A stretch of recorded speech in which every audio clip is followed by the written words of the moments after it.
네, YTN 라디오 이주연의 뉴스 정면 승부 2부 시작합니다. 2부에는 화제와 이슈를 놓고 정면 인터뷰 순서로 준비했는데요. 자, 국회가 어렵게 국회의장단을 선출을 했습니다. 여야가 함께 선출을 했는데요. 하지만은 문제가 계속 쌓여 있죠. 상임위원장 배분 또 사개특위 문제도 역시 갈등 중에 있습니다. 관련 내용 포함해서 현안들에 대한 여당의 입장, 양금희 국민의힘 원내대변인 연결해서 들어보겠습니다. 양 의원님 안녕하세요. 네, 안녕하세요. 반갑습니다. 네, 안녕하세요. 자, 우선 후반기 국회 개원 36일 만에 어렵게 의장단을 선출을 했습니다. 일단 여당의 입장부터 좀 들어볼까요? 예, 당연히 저희가 돌려받아야 될 법사위를 네. 요구 조건을 사법개혁특위라고 하는 요구 조건을 걸어서 돌려주지 않으면서 나중에 가서는 통큰 양보를 했다고 하는, 당연히 돌려받아야 할 걸 받아야 함에도 그렇게 민주당에서 굉장히 발목을 많이 잡았는데요. 네. 그럼에도 불구하고 지금 물가가 6% 오르고 환율이 오르고 그리고 고금리로 고생하는 민생 문제가 사실은 굉장히 급박하고 네. 이런 문제에 대해서 저희 여당으로서의 책임을 느끼고 있기 때문에 네. 굉장히 고심에 찬 저희가 결단을 할 수밖에 없었고요. 네. 그래서 우선 의장단 선출을 먼저 하게 되면 민주당에서 법사위원장 자리를 당연히 돌려줄 것이라고 하는 기대를 하고 그런 결정을 하게 됐습니다. 그래서 이번에 의장단을 협의를 통해서 선출하게 된 것은 70년 넘는 국회 역사에 있어서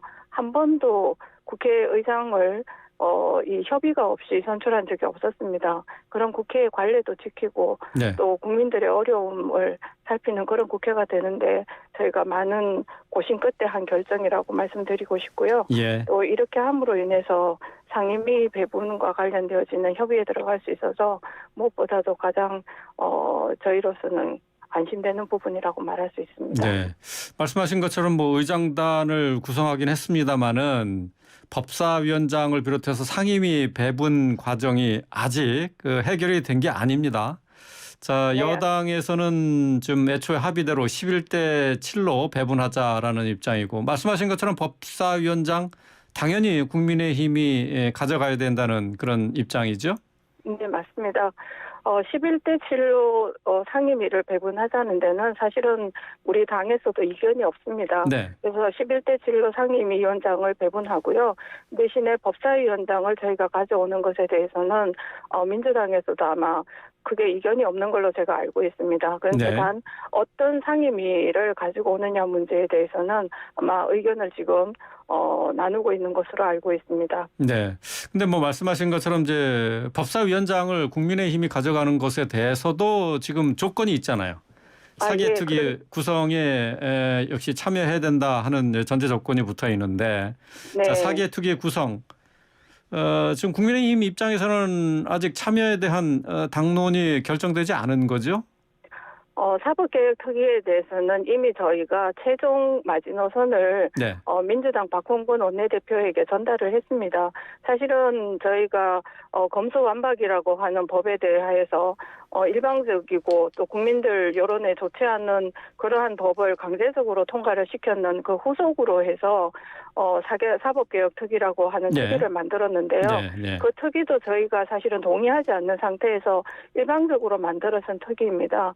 그러다 보니까 그 특위에 지금 참여를 해달라고 얘기했는데 저희는 가장 좋은 방법은 헌법재판소에서 사법개혁 검수완박법에 대한 권한쟁의 심판 소송에 관한 결과가 나오면 그에 따라서 사법개혁특위를 열자고 하는 게 저희 당의 입장이었는데요. 예. 그럼에도 불구하고 민주당에서 계속 그 부분에 대해서 고집을 하고 있기 때문에 최소한 저희가 양보할 수 있는 선은 사법개혁특위에 위원을 5대5로 동수로 하고 그리고 위원장을 저희에게 주면 저희가 거기에 참여할 수 있다라고 하는 마지노선을 민주당에다가 이미 통보한 상황입니다. 그리고 여기서 꼭 저희가 한 가지 붙이고 싶은 거는요. 사법개혁 특위는 사실은 민생의 문제와는 관련이 없습니다. 그리고 네. 국회가 정상적으로 원 구성을 하는 데 있어서도요. 이거는 책으로 말하면 별책 부록과 같은 겁니다. 사실은 이게 중요한 게 아니고 국회의 원 구성을 먼저 하고 그 외에 사법개혁 특위라든지 기타 특위에 대해서 논의를 할 수 있다는 게 저희 입장입니다. 네. 그러니까 이제 박홍근 원내대표에게 제시한 마지노선이라는 게 5대5 그다음에 위원장을 그 국민의힘에 가져가는 것 이것이 네, 받아들여지지 않으면 사개특위에 참여할 수 없다. 예, 그것이 이거군요. 저희 당의 분명한 입장입니다. 네. 자, 그러면은 뭐 민주당이 이제 받아줄지는 좀 의문인데요. 이제 이거 말고 이제 핵심 상임위와 관련돼 있는 것도 논란입니다. 운영위 또 행안위 국방위 위원장 자리를 놓고 여야가 신경전을 치르고 있는 것으로 이렇게 보도가 되고 있는데요. 자, 이 가운데 여당이 양보할 곳이 있습니까? 저희들은 사실은 이 여당과 야당이 되었을 때에 네. 각자 관례적으로 가지고 가는 상임위들이 있습니다. 예를 들면 운영위 같은 경우는 네. 여당의 몫이고요. 네. 그리고 뭐 그다음에 그 예산 예결위는 야당의 몫이고 이런 식으로 관리적으로 해왔는 어떤 그런 상임위 배분 원칙이라는 게 있거든요. 그 원칙에 따라서 배분하게 되는 것을 가장 원하지만 네. 이 원 구성에 있어가지고 민주당과의 협상에 있어서 이거는 저희가 양보할 수 있는 부분도 있고 네. 또 민주당과 함께 손잡고 서로 조금씩 양보해서 원 구성을 빨리 원만하게 합의하고자 하는 데는 저희가 굉장한 의지를 갖고 있다는 것을 말씀드리고 싶습니다. 양보할 곳이 그러면 어디인가요? 행안위도 지금 뭐 경찰 통제 문제와 관련해서 상당히 중요한 상임위 아닌가요? 어떻습니까? 어디를 네, 양보할 맞습니다. 수 있나요? 지금 예. 민주당에서 행안위를 꼭 가지고 가고 싶어 하는 게 경찰 관련한 법 때문에 그런 것으로 제가 알고 있고요.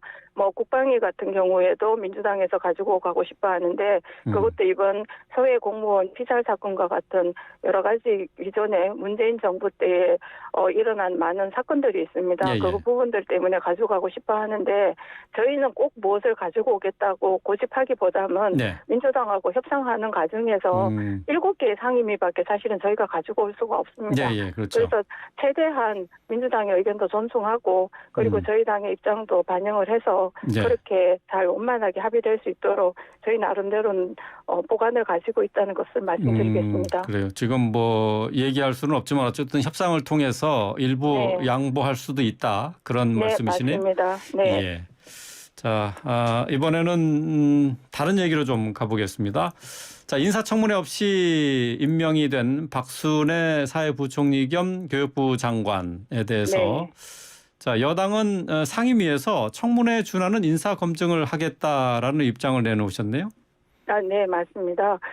저희가 인사청문회 없이 임명된 박순애 장관에 대해서는 인사청문회에 준하는 네. 그런 청문 절차를 거치면서 국민들께서 염려하거나 아니면 의혹을 가지고 있는 부분에 대한 해명도 해야 되고요. 네. 잘못된 부분이 있으면 국민들께 제대로 된 사과도 필요하다고 생각을 합니다. 네. 그런 과정을 거쳐서 박순애 장관이 좀 더 전문적이고 그리고 본인의 어떤 정치적인 이 공격으로부터 저희는 오히려 그런 과정을 거치는 것이 더 본인의 어떤 업무를 수행하는데 네. 더 걸림돌이 없이 갈 수 있을 거라고 생각을 하고 있습니다. 예. 그러니까 박순애 장관에게 제기된 여러 가지 의혹, 뭐 음주운전도 있고 또 논문과 관련한 의혹도 있어요. 갑질 의혹도 있고 뭐 이 관련해서는 국민의힘 내부에서도 청문회 과정을 통해서 이 의혹에 대해서는 적절한 해명이 있어야 됐다. 뭐 이런 반성이 있는 거죠. 네, 맞습니다. 그래서 국민들께 사과할 부분이 있으면 사과를 하고요.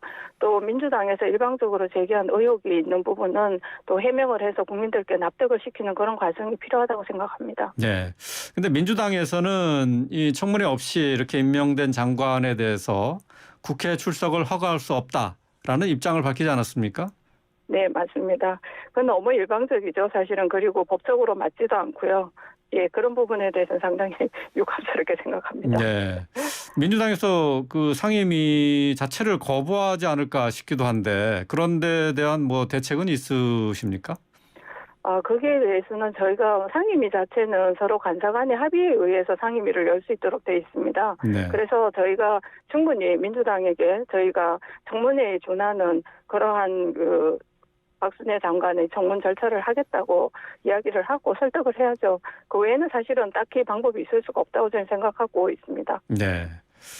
알겠습니다. 자, 지금 윤석열 대통령의 인사와 관련해서 계속해서 이제 논란이 이어지고 있어요. 민주당에서는 인사 참사다라고 주장하고 있는데 지금 이제 김승희 보건복지부 장관 후보자를 포함해서 이제 3명의 후보자가 이미 낙마하지 않았습니까? 또 여기에 송홍열 공정거래위원장 후보자의 경우 성희롱 의혹이 이제 제기가 됐어요. 물론 본인과 대통령실에서도 이 부분에 대해 인정을 하고 사과를 했습니다마는 네. 자, 부실 인사 책임을 물어서 윤 정부의 인사검증 라인 교체를 요구하고 있는데요. 민주당에서 이 부분에 대한 여당의 입장은 어떻습니까? 사실 윤석열 대통령의 인사에 있어서 가장 중요한 것은 전문성과 능력입니다. 그 부분으로 봤을 때 송홍열 위원장 같은 경우에는 이 창법 분야에서 아마 우리나라에서 가장 최고라고 자타가 공인하는 그런 분이라고 제가 알고 있습니다. 네. 물론 성희롱 부분에 대해서는 굉장히 잘못된 처신이라고 저희도 생각하고요. 그런데 그분께서는 성희롱 발언이 있은 바로 다음 날 본인이 잘못됐다는 것을 말씀하고 그리고 학생들에게 충분히 사과했다는 과정을 거쳤다는 것도 알고 있습니다. 네. 그리고 또한 이번에 임명되는 부분에 대한 동의를 구할 때에도 본인이 낙마할 각오까지 하고 있다라고 하는 말씀도 밝히셨다시피 네. 본인의 잘못을 충분히 진심으로 뉘우치고 있고 사과를 하고 있다는 점을 저희들은 국민들께 말씀드리고 싶고요. 네. 이분이 부족한 부분에 대해서는 앞으로 본인의 어떤 전문성을 발휘해서 공정거래라고 하는 그런 위원회의 활동을 제대로 함으로 인해서 국민들께 그 모습을 보여드리는 것도 저는 좋은 어떤 모습이라고 생각을 하고 있습니다. 네. 뭐 송홍열 후보자 같은 경우 윤 대통령과 사법연수원 동기다라는 것도 이렇게 나왔는데요. 뭐 지금 주요한 자리에 대한 인사가 윤 대통령과 개인적인 인연에 있는 인사들이 계속 이렇게 발탁이 되는 것에 대해서 당 내부에서 좀 우려의 목소리가 좀 나오는 건 없습니까?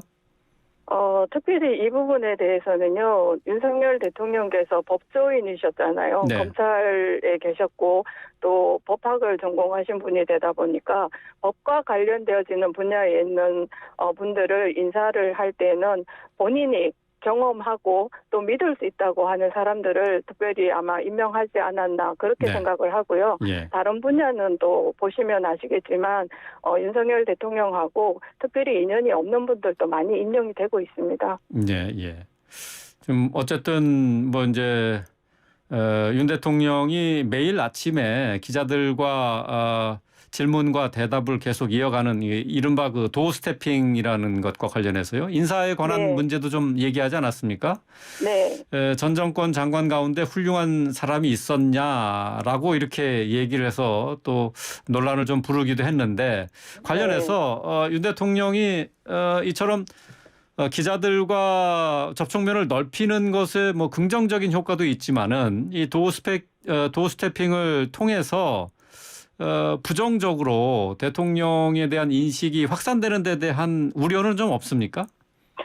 그런 부분의 우려는 충분히 저희들도 잘 알고 있습니다. 그럼에도 불구하고 사실 역대의 대통령들께서 도어 스태핑을 하고자 했지만 하지 못한 부분은 그러한 부분에 대한 염려를 놓지 못한 부분이 있습니다. 그런데 저희가 그런 부분의 우려에도 불구하고 대통령께서 국민과의 소통, 특히 기자들과의 소통을 굉장히 중요하게 여기신다는 점에 대해서는 무엇보다도 긍정적으로 바라보고 있고요. 네. 예전에 제가 국회에 들어왔을 때 추미애 장관의 검찰총장 직무 배제되었을 때 저희 대통령께서 답을 달라고 저희가 굉장히 많이 요청을 드렸는데 네. 함에도 불구하고 네. 문재인 대통령께서는 한마디도 본인의 뜻을 밝히지 않으셨어요. 네. 또 서해 공무원 피살 사건 때에도 대통령의 입장을 밝혀달라고 많이 말씀을 드렸는데도 불구하고 대통령의 뜻을 들을 수가 없었습니다. 네. 그러한 것들은 사실은 굉장히 답답하게 생각할 수밖에 없는 부분이거든요. 네. 그래서 저희가 아마 앞으로 대통령께서도 도어 스태핑을 하는 것 과정에서 조금 더 국민들께 다가가는 모습으로 소통하게 되지 않을까 저희는 그렇게 생각을 하고 있습니다. 예. 소통에 대해서 긍정적인 역할도 있지만은 좀 더 신중해져야 된다. 그런 입장을 네. 갖고 있다는 건데요. 자, 오늘 고위당정협의회에서 권성동 원내대표가 앞으로 장관 인사 정도는 미리 말해달라 이렇게 대통령실에 요청을 했습니다. 네. 예, 대통령실과 당의 소통이 좀 어려운 것 아닌가 하는 소통이 좀 잘 안 되고 있는 것 아닌가 하는 추측을 하게 되는데요. 어떻습니까? 제가 옆에 권성동 원내대표님을 모시고 있는 입장에서 보면요. 대통령실과의 소통이 어렵다고 생각한 적은 없고요. 네. 다만 이제 인사 때에 대부분은 저희에게 먼저 전달이 되는 걸로 알고 있습니다. 그런데 이번에 공정거래위원장 같은 경우에 미리 전달을 받지 못해서요. 여자로 착각하는 그런 네. 해프닝도 있었는데요. 예. 그런 일 때문에 아마 우리 원내대표님께서 좀 더 빨리 전달해 주면 좋겠다라는 말씀을 전했는 걸로 알고 있습니다. 그런데 대부분은 미리 먼저 원내대표께 전달되는 걸로 알고 있습니다. 네, 그렇군요. 예, 알겠습니다. 오늘 말씀 여기까지 듣도록 하겠습니다. 말씀 고맙습니다. 네, 감사합니다. 네, 양금희 국민의힘 원내 대변인과 얘기 나눠봤습니다.